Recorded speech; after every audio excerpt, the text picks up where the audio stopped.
Welcome to the Random Ass Podcast. I'm your Random Asshole, Christopher Steele. I'm the other Random Asshole, Steele-Rhoads. Welcome to the show. Just Maybe a pick-heavy episode, because it's going to be a banked episode yeah. to use whenever. Roads are too bad, or... Yeah, road's too bad. I can't make it because of a gig, whatever. Pick heavy, huh? That's what I kind of figured. We generally try and keep these as timeless as possible. I got an idea for the first ones. Our three picks for the three worst superhero movies of all time. The Hulk. Fair enough. Yeah. Hulk's up there. Shit. You took my first one. 94 Fantastic Four. The one that was never supposed to see the light of day, yet somehow keeps making the rounds on YouTube and whatnot. Alright. I got one that you're going to disagree with me on. You're going to say Black Panther, I know. Yes. I will disagree. You think it's horrible because I still have yet to find out why anybody thinks it's fucking horrible. It's generally from people who, A, didn't read a Black Panther comic ever. They have no fucking bearing to go, this is a terrible movie. Did you read the comic? You read any Black Panther? Not really. Then you have no representation to go, this is a terrible movie. Because it's spot on for fucking Black Panther. But it's a horrible movie. Not really. It sticks to the fucking character quite well. I mean, there's a couple of changes that I was like, why? But other than that, it's like, it holds true to fucking Black Panther. Then Black Panther is horrible. Maybe, yeah. I mean, in general, not just the movie. You could think that. I mean, I have yet to find an actual reason why people dislike it, other than the fact that they don't know the comic books, so they have nowhere to latch into the story. It keeps trying to get some action and dying. Yeah, because Black Panther's not an action-based comic book. It is in certain runs, which they're building to. They're getting to it. If they do a Black Panther 2, there's probably going to be a fuck ton of action in that one. They're planning to do 3. That's okay, good. Then the next two will probably be packed full of action. But the initial story of Black Panther is a very political. It's a reader. It's a fucking reader. There's no way around it. It's very political. It's very. There's a lot of racism, like what we call now reverse racism, where they're like, we don't trust the white man, kind of bullshit. And there's good reason, because look at what fucking white people do. Like, I wouldn't give them the technology that they fucking T'Challa had. I'm pissed that they have anamantium, honestly. Look what they did with that. Like, I get it. I get why people don't like it, but it generally comes from they don't know the character and how the story progresses. And yeah, I can see why they did Ant-Man the way they did, because that first Ant-Man story is fucking boring as shit, dude. It is tiresome. But I like Ant-Man. I know, me too, because they jumped to the fun Ant-Man. They jumped to Scott Lang. And it should have been Hank Pym. Which is why I like Ant-Man and Wasp, is because they already established the Ant-Man character and powers and shit through Scott Lang. So when they gave the powers back to Hank Pym in the prequel bookmarks or bookends of the sequel, it all was like, all right, cool, we got to see fucking Michael Douglas wearing the fucking costume like that. There was a good payoff in the sequel to that, and I'm hoping that Black Panther actually progresses the story instead of just keeping it. No, they'll keep it. Yeah, no, God, I hope they don't keep it a reader. Because I have to admit, as far as the movie went, it felt like a reader. I was like, where's the subtitles? Because it felt like Episode 1. It felt like Star Wars Episode 1, where it's just like, do we really need this story? Like, we know who the fuck Black Panther is. We established him in fucking Civil War. Can we just jump ahead, please? That's another reason I didn't care for it. Right, they already had established him in Civil War, and it was kind of a backtracking story. I do see the flaws that people can, bring up with the continuity of the movies and whatnot, and they really should have done Black Panther a little better than they did, but held very accurately to the origin story, the portrayal of Black Panther's origins. They did a very good job of. Mind you, they could have done that in fucking Agents of S.H.I.E.L.D. and gave us a really good Black Panther movie to fucking kick off with. They could have done that in a half-hour fucking B story of fucking Agents of S.H.I.E.L.D. and gave us an action-packed Black Panther movie. Either that or did a Netflix series instead. A Netflix series of Black Panther would have probably been way better. It probably would, because then they could have done the slow burn, right? And it would have felt right. They could have had properly paced act. They could have had the same amount of action in Black Panther in an episode of Black Panther, and it would have felt right. Right. They could have told the same story in condensed amount of time. Expanded amount of time. No. I mean, they could have turned that movie into the first episode of the Black Panther Netflix series. It would have made more sense to go that route. By the way, I have... Oh, you're the one that agreed with me on... the cancellations of shows. Yes. I think they'll come back when Disney's app starts up. Probably.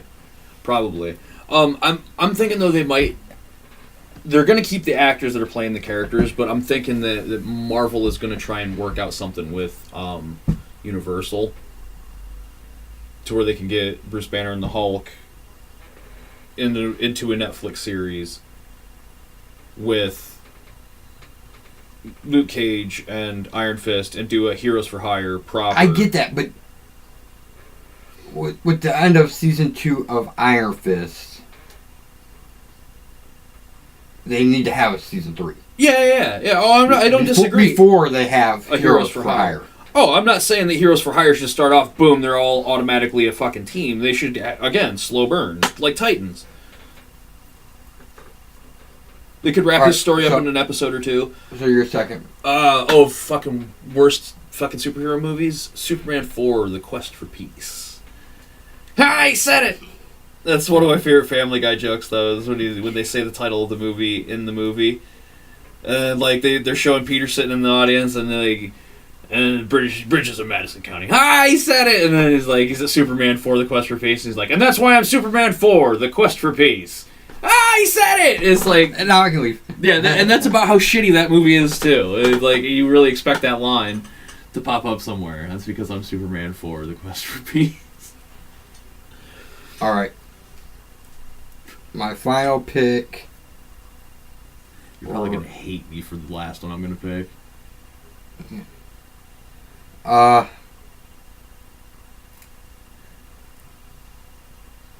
And I'm being generous enough to not count the serials from the fucking 30s and 40s. Can I count the you can count whatever you want, but I know for like we could just honorable mention all of that, just like everything before the fucking 60s. How about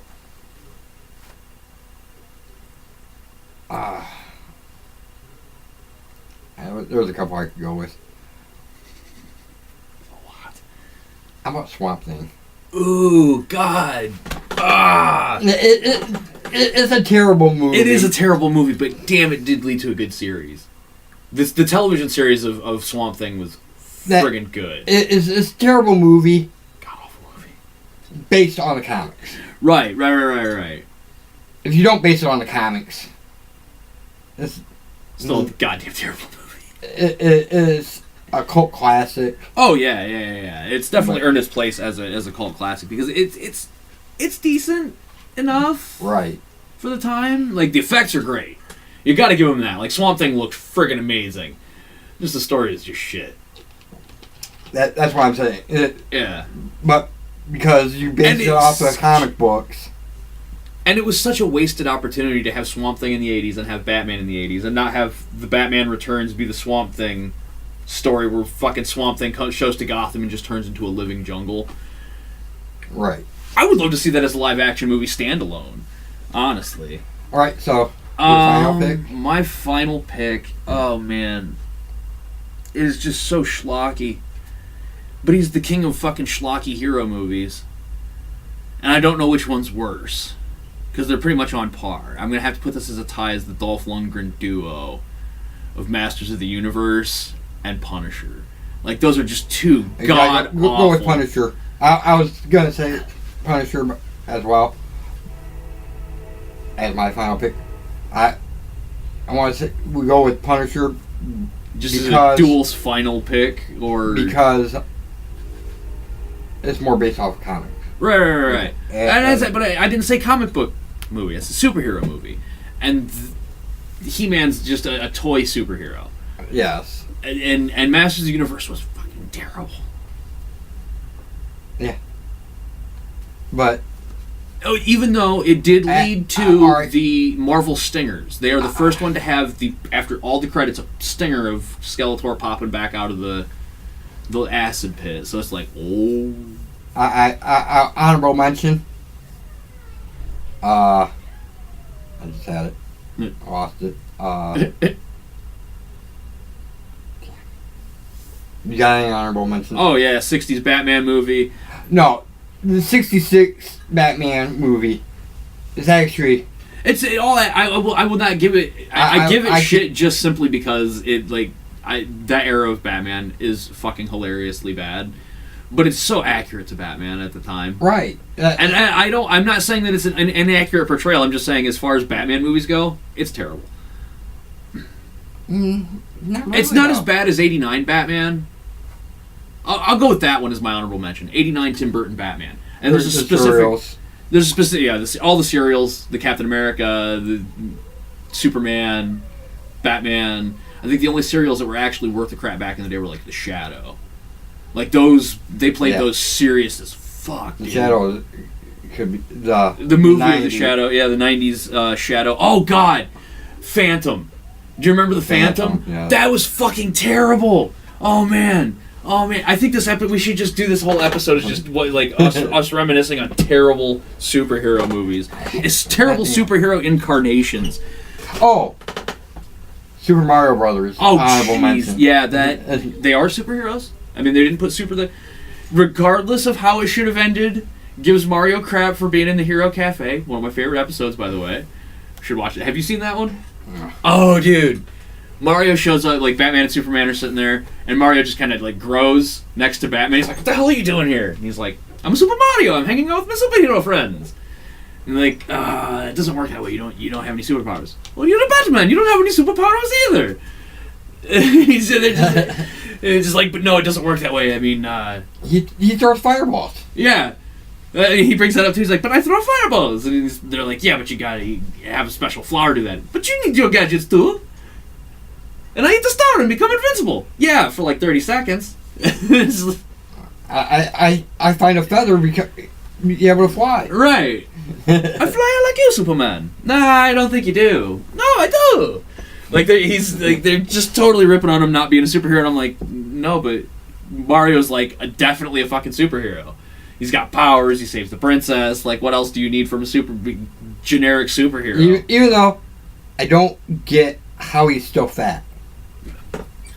See, I think he has a thyroid issue. I think his issue with like the reason he has beef with Donkey Kong is like when Donkey Kong was throwing all the barrels and wrenches, one of them hit him in the throat and like hit him in the thyroid, and it's made him all fat and shit, like Cassius Ohno or Chris Hero. You know, like Cassius Ohno used to be ripped, but then one shot to the fucking thyroid and it started overproducing, and now he's like he can't control the body weight, and it's a serious. Like, all jokes aside, it is a serious condition and issue. Like I had a teacher that same way. She was a big woman that had her thyroid fixed and she just lost all that weight. Super Mario very well could have a thyroid issue. Might also be from eating all the mushrooms that are actually poisonous. He could be bloated from poison. You never know. Yeah, I'm just saying he runs and jumps a fucking lot, and you would think by the end of the first game he would have been thin. Right.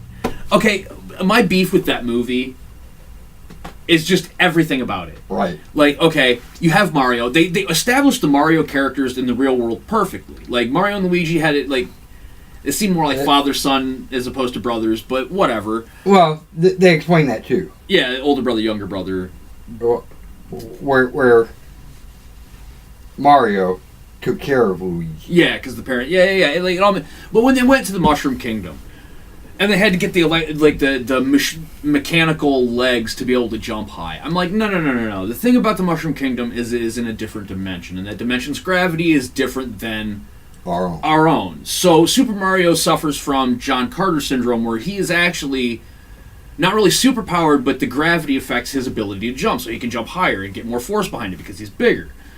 Like, and why they didn't go with this in the movie, I have no fucking idea. Right. They could have kept it so perfect to the fucking games that no one would have bitched. They had perfect casting. Bob Hoskins and John Leguizamo were perfect for Mario and Luigi at that era. Yes and no. They don't look anything like brothers. No, they don't look anything like brothers. They don't. They're not Italian. No, they're not. But they're New Yorker. They played New Yorker very well. Right, but neither of them are Italian. One's British, one's Mexican. Like we could do a lot better now. But in the '90s casting, he's actually more. He's not really Mexican. He's of Latin descent. Latino. His last name is Leguizamo. All right, he's got some Spanish in there somewhere. I usually say that, and I'm like, no, he's from California. His family is from probably Honduras or Haiti, or he's of Latin descent. We'll go with that. Latino. Sorry, Leguizamo, if you ever see me in person, you have the right to punch me in the face. But no, how the hell do you get fucking Italian out of Latino? But yes, they themselves don't fit the role, but their acting ability and portrayal of the characters were really good. They were very good modernized. But honestly, we both know Bob Hoskins is quoted as saying was the worst. That was his worst decision ever. And it had nothing to do with him playing Mario. His actual beef was with the production in and of itself, because it went through script change after script change after script. It wasn't originally supposed to be in some proto-punk futuristic world. It was supposed to be very much Super Mario. And he was like, yeah, my kids are going to love this. And by the time he gets to the set and he looks at the thing, he's like, what the fuck is this? No. And then directors were dropping out, writers were moving, and he's just like, this is hell. This is fucking hell. And the directors that ended up doing the majority of it tortured the actors just to get an accurate portrayal. And it's like, you would have had an accurate. You would have been fine. You have Bob Hoskins and John Leguizamo and Dennis fucking Hopper. You're fine. Shut up. Who played the princess? I don't remember, honestly. She was good, though. I'm pretty sure. Wasn't it a bigger name, too? I don't think so, honestly. I really, really don't. I think there was one other big name in it. Or bigger name.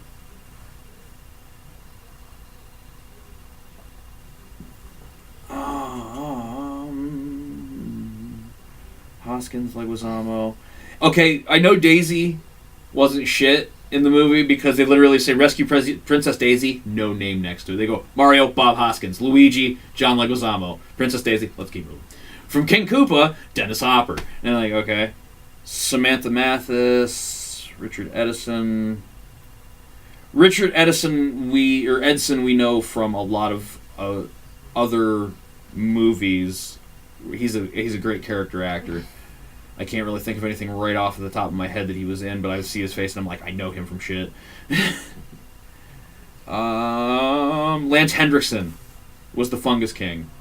Frank Welker did a lot of the creature voices, and Dan Castellaneta was the narrator. I don't need a fucking narrator. So, and those are our picks for that one. What do you want more? One more round of picks? Yeah, we killed enough time for picks on shitty shitty superhero picks. Let's pick something we know we could blast through. Want to do music this time? What do you want to do? We did albums by year and shit, but we didn't do our personal favorite albums. Just top 3 personal of all time favorite albums for whatever reason, not critically anything. Just whatever reason we hold that album dear to our heart. You want to start? Yeah, I will. Garbage's first album is one of my absolute favorites. I have no discernible reason why. I just love that fucking album. I can throw it in, listen to the whole thing. It's up from 4. Yeah. Oh God, totally. Zeppelin 4 is an easy throw on and listen back to back with no problem. Only one that I skip half the time is Battle of Evermore. Right. Like, it's just slow. It's too slow for that album. I'm like, that should be the last song on the album. Sorry to say. I shouldn't say sorry to say. Led Zeppelin doesn't have a bad song. Right. There's songs I don't like as much. Right. But none of them are bad. Right. Battle of Evermore is the worst song on that album. Yeah. It's just too slow for that album. That whole album is...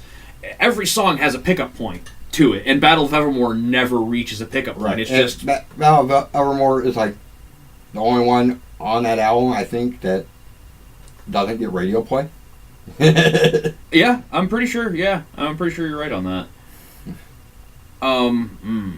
Alright, so... Yeah, this next one's difficult because I want to throw a Pink Floyd one in here, but I have two Pink Floyd albums that rank as my number one. Like, favorite Pink Floyd album. The mainstream one that everybody's like, oh yeah, that's great. I agree with that. We could agree with that. Is Animals. Like, Animals is a fantastic album. But of Pink Floyd's discography, my favorite album of theirs, period, is Obscured by Clouds. It's one of their early fucking albums. It is super spacey. It's one of where Gilmore starts to find his feet with the band. It's one of the very first ones without Sid's shadow hanging over him. It's got my favorite instrumental of all time called Mudmen. I listen to that one at least weekly. Alright. So my second will be Soundgarden's Super Unknown. Nice. See, I knew we could do albums and be able to not clash on stuff and still be able to like go, yeah, I can see why. Super Unknown. Actually, Soundgarden in general uses a lot of Zeppelin riffs. Yeah. Sped up. Or slowed way down. Right. Day I Tried to Live. That is a Zeppelin. I don't know what Zeppelin tune it is, but it is extremely slowed down version. That intro riff is a very slowed down Zeppelin riff, and I'm like, God, that feels so familiar. Oh yeah, it's Soundgarden. My final, is gonna be a Maynard for certain. With Maynard though, again, I've got two albums that I'm just like, I love both of these albums. I can listen to them front to back, no ifs, ands, or buts. I know the winner of the two of them though. Like, I love Enema. That's one of my favorite albums of all time, but it's like number 4 in my top 3 because Mur de Noms is From a Perfect Circle is I can listen to that day or night all the way through. Don't have to skip a track and sing along with all of it. Like, I fucking love that album to the point where I have it multiple times. I would go with Enema myself because I will go with Enema as my Again, another album you can throw on front to back. Perfect fucking album. Only change I would have made to that album is I would put Stinkfist as the very last song. Because Eulogy is the perfect way to start that album. I was telling Ariel, it's like the best album they have. Yeah. Which is odd because it's not the one with the best song. Their two best songs are on a completely different album. But it has so many great songs. Fucking songs on it. But it's like, if they did a remake of Enema and then added Para and Parabola somewhere to the fucking middle of that album, it would probably be, you could just tack that in as their greatest hits and walk the fuck away. You don't need Vicarious, even though it's a great song. You don't need fucking Schism, even though it's a fucking great song. Right. The only thing I would add instead of the two you just said would probably be Sober and Prison Sex. Right. Yeah, those you can add those 4: Parabola, Prison Sex, and Sober. Because Prison Sex and Sober are actually radio hits, oddly enough. I'm still baffled every time fucking Prison Sex actually shows up on the radio. I'm like... It's the same thing with... but it was actually their first hit. Right. Radio hit. Yeah. And for good reason, though. It was a good... Hey! Kratos making a guest appearance. What's up, buddy? But yeah, and surprisingly, it was a radio hit. And it's a really good song. Like, it's a dark tune. But what part of fucking Tool isn't dark, honestly? But honestly, you gotta really pay attention to the lyrics for that one, or you won't really get it. Yeah, you won't get that it's not prison sex. It just felt like it. You're just like, oh, this is it called prison sex? Whatever. Until you pay attention to what he's saying, and then it's like, it's a dark fucking song, but he's got a fucking dark history, right? And he's one who has turned it into a fucking shining light for a lot of people's lives. There are a lot of people that probably wouldn't be here today if it weren't for fucking Tool, Maynard, Perfect Circle, Pussifer, just him being able to let all that venom out. Like I said, it was their first radio hit, and I know somebody that started listening to Tool because of prison sex being on Beavis and Butthead. Right.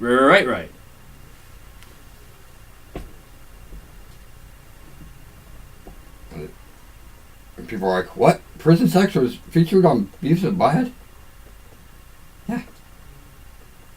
Fuck yeah, they were. Yeah. Yeah. Okay, like, hearing prison sex on the radio is the same kind of vibe to me that I get when I hear Rape Me on the radio. I'm just like, how did this make it past the FCC? Like, it's not that the songs are necessarily bad. They're not bad. They're great songs. But the time of day that they get played is generally noonish, which is like request hour, and it's like, okay, I get you got a request for it, but really? Or like, there's actually a few Nirvana songs where I'm like, God, how is this getting played on the radio again? What the fuck is the one? It gets me every time. I'm just like, right. How did that end up there? Fuck. It's off their first fucking album. Silver? There's a song of theirs I think called Silver. I've heard on the radio a couple times. I'm like, wait. This has no audibly aesthetically pleasing value whatsoever, and the lyrics are fucking shit. How is this getting played on the radio right now? And it's not that I have anything against the song. The song, it's just like, all right. As a radio listener, I'm just like, I'm used to a certain censorship to shit. But like Prison Sex, Stink Fist, when those get played on the radio, I'm just like, the boss must not be in today. Prison Sex, the worst part gets cut out. Yeah. Oh, yeah. And it's my favorite part. Right. It's the part that, like, I want to do a country version of Prison Sex. Shit coming blood on my hands. See, I immediately take it to the country end because I want to hick it up, just, like, do a Deliverance album where it's just a bunch of songs that you wouldn't want to hear country, but then when you hear it go, it's actually really good, but super disturbing, dude. What the fuck, man? It's right out of Deliverance. Yo, you know it. Alright, so that'll be a wrap. Yeah. So, yeah. Like, share, subscribe. Comment. Tell your friends. Tell your enemies. Tell your frenemies. Talk, share, subscribe, comment. Comment. Notification bell. Share on Facebook. Get a hold of us on Twitter if you can find us. Yeah, we won't advertise, but if you find us, like us. Yeah. You can follow me. I don't post anything. I mean, you can see how much we advertise this shit, so good luck. We do it for ourselves, and if we get followers, great. But if not, I could really... Honestly, the like, share, subscribe, I could care less. If you do or don't, we're still going to be doing it. We're going to be doing this shit for years from now. Could care less. Until one of us passes away. Yep. Probably me. Probably. I'm not going to die anytime soon. I probably only have a couple years. 42. Nah, you'll outlive your dad. I had a heart attack at 42. True. Alright, so, until next time. Keep it random. Peace.